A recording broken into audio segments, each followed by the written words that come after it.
ನಾನಿವತ್ತು Whirlpool top load washing machine drum ಹೇಗೆ clean ಮಾಡೋದು ಅಂತ ತೋರಿಸ್ತಾ ಇದ್ದೀನಿ. ಫಸ್ಟ್ಗೆ ಲಿಡ್ ಓಪನ್ ಮಾಡಿಕೊಂಡು ಅಲ್ಲೊಂದು ಕ್ಯಾಪ್ ಇರುತ್ತೆ, ಅದನ್ನು ಓಪನ್ ಮಾಡಿಕೊಂಡು ಅದನ್ನು ಕ್ಲೀನ್ ಮಾಡಿ ಹಂಗೆ ಪ್ಲೇಸ್ ಮಾಡ್ಬೋದು.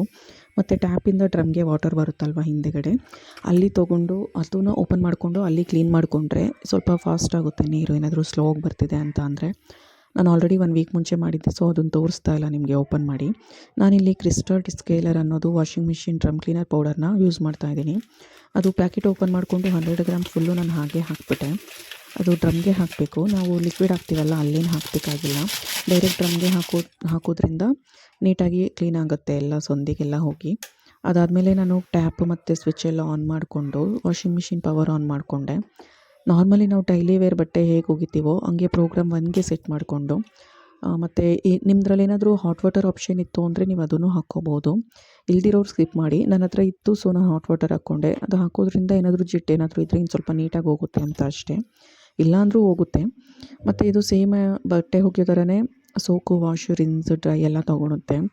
ಅದಾದಮೇಲೆ ಆನ್ ಮಾಡಿದ ತಕ್ಷಣ ಅದು ವಾಟರ್ ತೊಗೋತಾ ಇತ್ತು. ಹಾಟ್ ವಾಟರ್ ಅಲ್ವಾ, ನೋಡಿ ಕಾಣಿಸ್ತಿದೆ, ಹೊಗೆ ಎಲ್ಲ ಬರ್ತಿದೆ ಅಲ್ವಾ. ಸೊ ಅದಾದಮೇಲೆ ನೀರು ತೊಗೊಂಡು ಮಾಮೂಲಿ ಬಟ್ಟೆ ಒಗೆಯೋ ಥರನೇ ಒಗಿತಾ ಇತ್ತು ನೀಟಾಗಿ.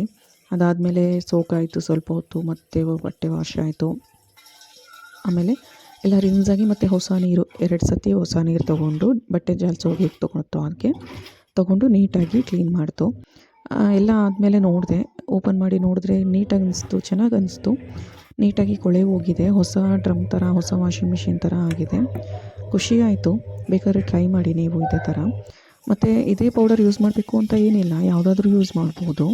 ನಾನು ಇದನ್ನು ಫ್ಲಿಪ್ಕಾರ್ಟಲ್ಲಿ ತರಿಸ್ದೆ, ನನಗೇನೋ ಇದು ಇಷ್ಟ ಆಯಿತು. ಬೇಕಾದರೂ ಇದು ತೊಗೋಬೋದು, ನೀವು ತಗೊಳ್ಳಿ, ಯೂಸ್ ಮಾಡಿ ನೋಡಿ, ನಿಮಗೆ ಗೊತ್ತಾಗುತ್ತೆ. ಎಲ್ಲ ಆದಮೇಲೆ ಬೇಕಾದ್ರೆ ನೀವೊಂದು ಡ್ರೈ ಟವಲ್ ತೊಗೊಂಡು ನೀಟಾಗಿ ಒರೆಸ್ಬಿಟ್ಟು ಇಕ್ಕೋಬೋದು. ಆಲ್ರೆಡಿ ಅದೇ ಡ್ರೈ ಆಗಿತ್ತು, ಒರೆಸ್ಬೇಕು ಅಂತ ಏನಿರಲಿಲ್ಲ, ಚೆನ್ನಾಗಿತ್ತು.